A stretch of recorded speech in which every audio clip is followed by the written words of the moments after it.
할렐루야. 어제 바람들 좀 많이 맞으셨습니까? 바람이 정말 세차게 불던데 한 분도 바람에 날려가지 않고 이렇게 예배의 자리로 다 나와주셔서 너무너무 감사합니다. 우리 옆사람과 이렇게 인사하고 오늘은 말씀을 듣길 원합니다. 참 다행입니다. 감사합니다. 여러분, 어떤 사람이 회사를 한 10년 다녔는데 어떤 사람이 옆에서 너 다니는 회사가 어떤 회사라고 그랬지? 모르겠는데? 이렇게 대답을 한다면은 얼마나 기가 막히겠습니까? 아, 우리 회사는 옷 만드는 회사고 너 브랜드 뭐 알지? 거기에 우리가 납품하는 회사야. 이렇게 구체적으로 이야기할 수가 있어야 되겠죠. 여러분, 마찬가지입니다. 신앙생활을 하는데 우리가 교회를 다니는데 교회가 도대체 뭐야? 교회가 도대체 뭐 하는 거야? 이렇게 물어볼 때 그냥 몰라, 그냥 다니는 거야, 이렇게 대답하는 것과 교회는 이런 곳이야, 한마디로 말해가지고 이런 곳이야, 이렇게 이야기하는 사람의 신앙의 그 수준이 차이가 나지 않을 리가 없다, 이런 말씀이에요.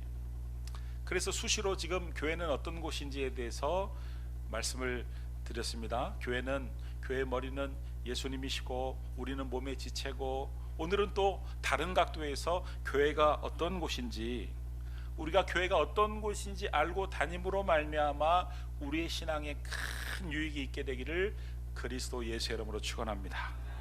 여러분, 초대교회 교부들은, 그러니까 초대교회, 쉽게 말하면 기독교 지도자들은 교회를 가리킬 때 뭐라고 가리켰냐면 교회는 방주다, 교회는 구원의 방주다.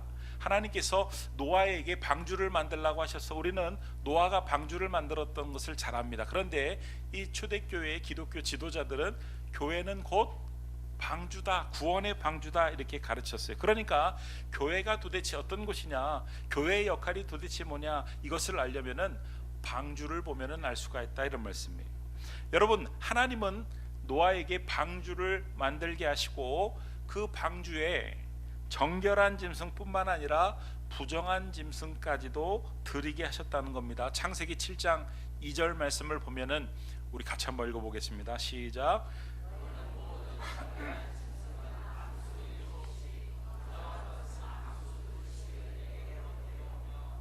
방주는 그 문을 열어가지고 정결한 짐승도 부정한 짐승도 받아들이는 곳이다. 그러므로 교회는 어떤 곳이냐면은 문이 활짝 열린 곳입니다. 누구나 들어올 수 있도록 문을 여는 곳이 바로 교회다. 할렐루야. 특별히 교회는 죄인들이 들어올 수 있도록 문을 여는 곳이 교회입니다. 여러분 보세요. 정결하고 부정하고, 정결한 짐승도 들어오고 부정한 짐승도 들어오고, 그러니까 교회 생활을 하다 보면은, 교회를 다니다 보면은 내 마음에 드는 사람도 있고 내 마음에 들지 않는 사람도 있다. 이게 당연한 것이다, 당연하지 않은 것이다? 당연한 것이다. 왜냐하면 교회 안에는 부정한 또 정결한 짐승들이 공존하는 곳이기 때문에 그렇다. 그러므로 교회 안에는 긍정적인 면과 부정적인 면이 공존하는 것이다. 할렐루야. 내 마음에 쏙 드는 것만 있는 게 아니고 긍정적인 것도 있고 부정적인 것도 있다는 말씀. 그런데 그 부정적인 걸 보고 교회를, 신앙생활을 그만두거나 하면 안 된다. 왜냐하면 당연히 있는 것이다, 당연히 있는 것이다. 그러니까 내 마음에 안 드는 사람도 있고 내 마음에 안 드는 그 벌어지는 일들도 있는 것은 당연하게 받아들여야 된다, 이런 말씀이에요. 여러분, 특별히 신앙생활을 잘 하는 게 다른 게 아닙니다. 오늘 방주의 문을 열어야 하는 것처럼 신앙생활을 잘 한다는 것은 마음의 문을 활짝 여는 것을 말합니다. 어떤 사람이 신앙생활을 잘하는 사람이냐? 마음의 문을 열면 열수록 잘하는 사람이다. 이 말을 제가 한 것이 아니라 예수님께서 하신 말씀입니다. 요한계시록 3장 20절에서 22절 말씀을 보면은 볼지어다 내가 문 밖에 서서, 여기서 말하는 내가는 누구예요? 예수님이에요.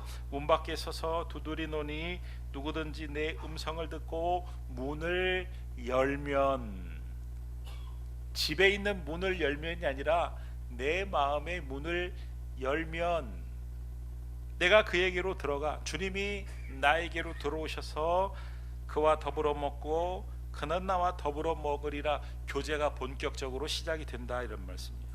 그러면서 그 끝에 보세요. 끝에 22절 말씀을 보면은 뭐라고 이야기합니까? 귀 있는 자는 성령이 교회들에게, 누구에게요? 교회들에게 하시는 말씀을 들을지어다. 그러니까 이 말씀은 교회들에게 하시는 말씀이에요. 문을 열라는 주님의 말씀을 들어야 한다는 것입니다. 그러므로 여러분 정말 신앙생활을 하면서 은혜를 받고 싶으면 마음의 문을 활짝 여시기 바랍니다. 신앙생활을 하면서 축복을 받고 싶다면 마음의 문을 활짝 여시기 바랍니다. 신앙생활을 하면서 큰 위로를 하나님께 받고 싶다면 마음의 문을 활짝 여시기 바랍니다. 오늘 이 자리에도 마음을 활짝 열고 오신 분과 마음의 문을 아주 요만큼 열고 오신 분은요, 은혜가 들어가는데 큰 차이가 있는 거예요. 이왕이면은 교회 오실 때, 예배 드리러 오실 때 마음의 문을 활짝 열고 그렇게 신앙생활 할 수 있길 예수님의 이름으로 축원합니다. 창세기 7장 2절 말씀을 보니까 그 끝에 또 이렇게 되어 있습니다. 우리 같이 한번 읽어보겠습니다. 시작. 너는 모든 정결한 짐승은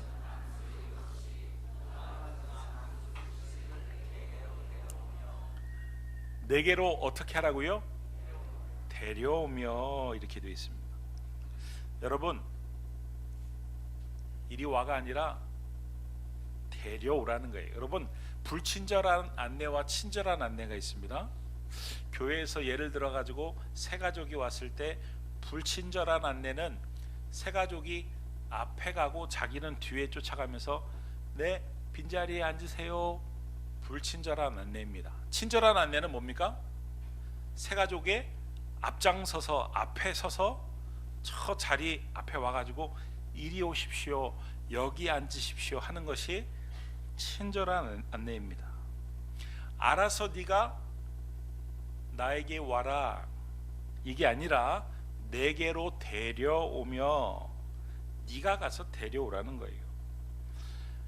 여러분 그가 내게로 다가오게 하려면은 어떻게 해야 될까요? 교회 안에서 새가족이 또 다른 성도가 나에게로 다가오게 해야 된다는 거예요. 네가 알아서 와라가 아니라 나에게 올 수 있도록 해야 된다는 거예요. 자, 그러면 나에게 다가오게 하려면 어떻게 해야 되느냐? 여러분 아이들이 가장 듣기 싫어하는 말이 부모가 가장 많이 하는 말이랍니다. 부모가 아이에게 하는 말은 꼭 필요한 말이고 아주 좋은 말인데도 불구하고 아이들이 그 말이 옳은 줄 알면서도 그 말이 자기에게 꼭 필요한 줄 알면서도 싫어한다는 거예요. 거부감을 갖는다는 거예요. 그 이유는 뭐냐면 자기의 입장을, 자기의 감정을 전혀 배려해 주거나 인정해 주지 않는, 그러니까 공감이 떨어져 있기 때문에, 공감이 부족하기 때문이라는 겁니다. 여러분 공감에는 가까이 오게 하는 대단한 능력이 있습니다. 제가 예전에 처음 교육전도사로 사역했던 그 교회는 사창가 딱 중간에 있었습니다. 얼마나 가까이 있냐면은 성도님들과 예배를 마치고 인사를 할 때 교회 문 앞에 딱 서면은 문을 열면은 바로 사창가, 그 빨간 그 정육점 불빛이 한 1.5m 앞에 바로, 그러니까 성도님들하고 인사하는 그 순간에 눈만 살짝 돌리면 바로 옆에. 우리 담임 목사님이 새로 그 교회에 부임하셨는데 정말 그 사창가를 가로질러서 교회를 오지 않으면 안 됐어요. 근데 옆에를 전후좌우를 쳐다보지 않고 그냥 앞만 보고 교회 오셔서 성경 딱 끼고, 전에 계셨던 목사님은, 전에 계셨던 담임 목사님은 그렇게 하셨대요. 나중에 제가 들었어요. 그 자매들한테 다 인사하고 악수도 하고 때로는 이름도 불러주고 때로는 기도도 해줬다는 거예요. 어디서 차이가 났냐면은 금요 철야 시간이 되면은 저 2층에서 그 근처에 있는 그 아가씨들이 다 와가지고 예배를 드리면서 불을 끄면은 그렇게 울면서 회개의 기도들을 많이 했다는 거예요. 그런데 목사님이 바뀌자마자 한 명도, 저도 한 명도 못 봤거든요. 한 명도 오지 않더라. 어떤 성도님이 넋두리처럼 하는 이야기를 제가 들었습니다. 나에게로 가까이 오게 해야 된다, 이런 말씀. 네가 알아서 나에게 와라가 아니라 나에게로 가까이 오게 해야 된다. 그러니까 여러분, 아무리 좋은 말일지라도, 아무리 옳은 말일지라도 공감이 없으면 그 소리가 간섭의 소리처럼 들리고 잔소리처럼 들리는 것이다. 그래서 여러분, 교회 안에서는 옳은 말도 해야 되고 좋은 말도 해야 되지만 들어주고 이해하는 말을 더 많이 해야 된다, 이런 말씀이에요. 여러분, 들어주고 자기를 이해해주는 말을 하는 사람에게 사람은 더 끌리게 되어 있다, 이런 말씀입니다. 우리 기쁨의 교회는 좋은 말도 오가고 옳은 말도 오가지만 서로를 이해해 줄 수 있는 말이 많이 오갈 수 있는 그런 공동체가 될 수 있기를, 그래서 어느 누구가 우리 기쁨의 교회에 오더라도 마음의 문을 열고 정착할 수 있는 그런 교회가 될 수 있기를 그리스도 예수의 이름으로 축원합니다. 교회는 또 어떤 곳이어야 되냐면요, 하나님은 노아에게 방주를 상중하 3층의 구조로 만들라고 하셨습니다. 창세기 6장 16절 말씀을 보니까 거기에 창을 내되 위에서부터 한 규빗에 내고 그 문은 옆으로 내고 상중하 3층으로 할지니라. 여러분, 왜 상중하 3층으로 방주를 나누어 짓게 하셨을까요? 방주의 상층에는 노아와 노아의 가족들이 살게 하시고, 방주의 중층에는 정결한 동물들이 머물게 하시고, 방주의 하층에는 부정한 동물들이 머물게. 그러니까 즉 교회는 어떤 곳이냐면은 구별된 곳이어야 된다. 죄인들이 들어오지만 세상과는 거룩한 구별된 곳이어야 된다. 그러니까 교회는 죄인들이 들어와서 그 죄인들로 끝나는 것이 아니라 그 죄인들이 예배를 통해서, 말씀을 통해서, 양육을 통해서 성도로 바뀌어 가는, 즉 점점 성화되어 가는 곳이어야 된다. 변화가 일어나야 되는 곳이어야 된다. 할렐루야. 우리 기쁨의 교회는 모든 성도님들이 날마다 좋은 방향으로 점점 변화되어 가는 좋은 교회인 줄 믿습니다. 또 교회는 어떤 곳이어야 되냐면은, 이번에는 하나님이 노아에게 방주의 창을 만들라고 하셨는데 창의 위치가 참 어떻게 보면은 난감한 위치에 창을 만들라고 하셨어요. 우리가 보통 창을 만들 때는 저렇게 옆에다 창을 내는데 하나님은 그 창을 어디에다 내라고 하셨냐면 저 꼭대기에서 한 규빗쯤 떨어진데, 그러니까 꼭대기에서 한 1m쯤 떨어진데, 그러니까 저 창이 저 위에 붙게 하셨습니다. 창세기 6장 16절 말씀을 보면은 거기에 창을 내되 위에서부터 한 규빗에 내고, 그러니까 하나님의 명령대로 이 창을 만들게 되면은 거의 꼭대기에다가 창을 만들게 되는 거예요. 그래서 여러분, 영화나 어떤 사파나 그림들을 보면은 노아가 나중에 창문을 열고 비둘기나 까마귀를 날려보낼 때 옆에 있는 창문을 쓱 열고 날려보낸 거 아니라 저 위에 있는 뚜껑 비슷한 창을 열고 날려보내는 그런 장면들을 보셨을 것입니다. 자, 그렇다면 왜 하나님이 창을 그렇게 꼭대기에다 내게 하셨느냐? 여러분, 비가 40일 주야로 쏟아내렸고 그 비가 150일 동안 빠지지 않았고 코로 호흡하는 모든 것들이 다 죽었다, 이렇게 되어 있습니다. 그러면은 그 죽은 시체들이 어떻게 되었을까요? 그 물에 둥둥 떠 다녔을 겁니다. 그러니까 하나님은 그 끔찍한 장면을 보지 않도록 배려하셨다. 그러니까 여러분, 교회는 어떤 곳이냐면 하나님이 우리를 섬세하게 배려를 하셨던 것처럼 교회는 다른 사람을 배려하는 공동체가 되어야 된다, 이런 말씀입니다. 특별히 어떤 것으로 배려를 해야 되냐면 말로 잘 배려를 해야 된다. 여러분, 모로코 속담에 어떤 말이 있냐면은 말이 입힌 상처는 칼이 입힌 상처보다 훨씬 깊다라는 말이 있습니다. 교회에서 무슨 행사나 모임을 마치고 나면은 마치 그 물에 시체가 둥둥 떠다니는 것처럼 다들 그냥 시체가 되어서 둥둥 떠다니는 이유가 뭐냐면 그 행사를 치르면서 그 모임을 하면서 서로 말로 상처를 주고받기 때문이다, 그런 말씀이에요. 그러니까 교회 안에서는 특별히 말로 상처를 주지 않도록 우리가 서로 배려를 해야 된다. 어떻게 배려를 하느냐에 따라서 죽었던 분위기가 살아날 수도 있고 반대로 살아났던 분위기도 죽을 수가 있는 거예요. 여러분, 정주영 회장이 옛날에 어렵게 고생하던 시절에 겨우 그냥 공장 하나를 만들어 가지고 밤낮없이 일하는데 연락이 왔어요. 새벽에 연락이 왔어요. 지금 불이 나가지고 지금 불타고 있다는, 공장이. 그래가지고 한 걸음에 새벽에 불이 나게 달려가 보니까 정주영 회장이 도착할 무렵에는 공장이 완전히 타가지고 재밖에 안 남았다는 거예요. 직원들이 죄 지은 사람 마냥 그 옆에서 고개를 탁 숙이고 어떻게 할 줄 모르고 있는데 정주영 회장이 껄껄껄 웃으면서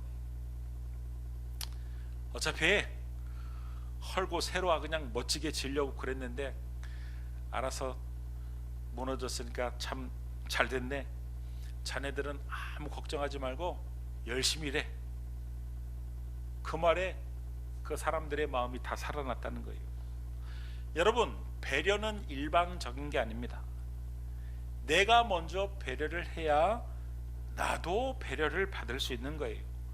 어떤 남편이 교통사고를 당해가지고 한쪽 팔을 잃었습니다. 잘라냈습니다. 집에서 직장을 구하지 못하고 늘 있는 그 남편이 너무너무 미웠던 아내는 그 남편을 외팔이라고 놀렸습니다. 그랬더니 동네 사람들이 자기를 외팔이 부인이라고 놀리더라는 거예요. 그래가지고 도저히 창피해서 그 말을 견딜 수 없어가지고 떠났다는 것입니다. 세월이 흐른 후에 아내가 남편이 자기를 얼마나 사랑하는지를 깨닫고 자기의 잘못을 뉘우쳤습니다.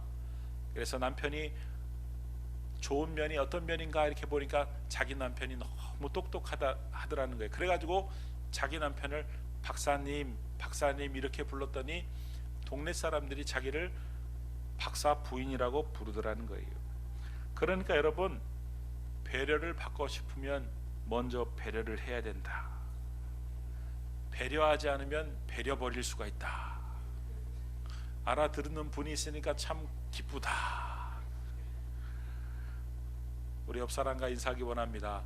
제가 먼저 배려하겠습니다. 제가 먼저 말 조심하겠습니다. 배가 아라랏산이라는 곳에, 방주가 아라랏산이라는 곳에 머문 지 40일 후에 노아는 그 창문을 열고, 방주에 지은 창문을 열었습니다. 그 다음에 제일 먼저 보낸 게 까마귀라는 새였습니다. 노아가 까마귀를 보냈더니 그 까마귀가 돌아오지 않았어요. 죽어서 썩은 고기를 먹고 즐기느니라고 돌아오지 않은 것이죠. 그 다음에 비둘기를 보냈습니다. 그랬더니 비둘기가 처음에는 그냥 돌아왔어요. 두 번째 비둘기를 보냈더니 이번에는 감람나무에 새 잎사귀를 물고 왔습니다. 세 번째 보냈더니 비둘기가 돌아오지 않았습니다. 비둘기가 처음에 그냥 돌아온 것을 보고 노아는 아직 비둘기가 앉을 장소가 없을 정도로 물이 많은 것을 알았고, 비둘기가 두 번째 감람나무 새 잎사귀를 가져온 것을 보고 땅에 물이 많이 줄어든 것을 알았고, 세 번째 돌아오지 않는 것을 보고 땅에 물이 완전히 빠진 것을 알고 방주에서 내렸습니다. 교회 안에는 까마귀와 같은 신자가 있고 비둘기와 같은 신자가 있다. 사명을 까맣게 잊어버리고 세상에 나가서 먹고 즐기며 마음이 늘 세상에 가 있는 까마귀 신자가 있고, 늘 사명을 잊지 않고 그 사명을 충실하게 잘 감당하는 비둘기와 같은 신자가 있다. 그러니까 마지막으로 교회는 어떤 곳이어야 되냐면 까마귀와 같은 신자를 비둘기와 같은 신자로 키우는 곳이어야 된다. 그러니까 성도들을 복음을 증거할 수 있는, 전도를 할 수 있는, 선교를 할 수 있는 사람으로 키우는 것이 교회여야 된다. 할렐루야. 여러분, 이게 굉장히 중요한 것입니다. 신앙생활은 오래 했는데, 교회는 오래 했는데 전도를 한 번도 하지 않고 선교도 한 번도 하지 않고 나가서 복음을 전해보지도 않고, 그거는 신앙생활을 한 게 아닙니다. 열왕기하 7장 말씀을 보면은 아람이라는 군대가 쳐들어와 가지고 사마리아 성을 탁 포위를 했을 때, 그 사마리아 성에 포위된 이스라엘 백성들이 식량이 다 떨어지니까 그야말로 굶주림에 처해 가지고 그들이 평소에는 부정하게 여겼던 나귀 머리도 비싼 값으로 서로 판매가 되고, 심지어는 비둘기 똥은요, 제가 성지순례를 가보니까 말하자면 부싯돌에 붙이는 그 연료 장치예요. 그 마른 비싼 값의 거래가 됐어요. 심지어는 배가 고프니까 자식을 잡아먹는 끔찍한 일까지 벌어졌습니다. 그때 성문 어귀에 있는 4명의 문둥병자가, 나병 환자가 여기서 배가 고파가지고 굶어 죽으나 아람 진영에 가가지고 우리를 받아주십시오, 안 받아줘가지고 맞아 죽으나 똑같다, 그러니까 차라리 아람 진영으로 가보자. 그래서 아람 진영에 가봤더니 세상에 아람 군대가 아무도 없고 텅텅 비어있는 거예요. 급하게 도망가느니라고 모든 것을 다 두고, 식량도 두고 귀중품도 다 두고 도망을 간 거예요. 알고 보니까 하나님께서 큰 군대의 소리를 내가지고 그들이 큰 군대가 구원병으로 온 줄 알고서 막 도망을 간 것이죠. 이 4명의 문둥병자가 얼마나 신났겠습니까? 먹을 음식도 아주 잔뜩 먹고 거기서 귀중품들도 잔뜩 챙긴 후에 이제 정신이 퍼뜩 들었는데, 어떤 정신이 들었냐면, 우리가 만약에 저 사마리아 성에 있는 굶어 죽어가고 있는 사람들에게 여기의 소식을 알리지 않는다면 우리는 살인자가 되는 것이다.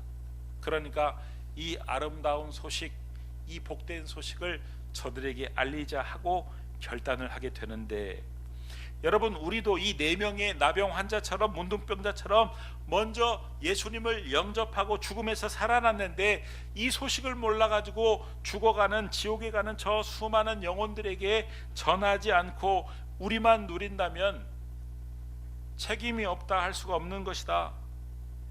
우리가 복음을 전해야 하는 가장 큰 이유가 바로 이것이다. 그냥 가만히 있는 게 잘하는 게 아니다, 이런 말씀이에요.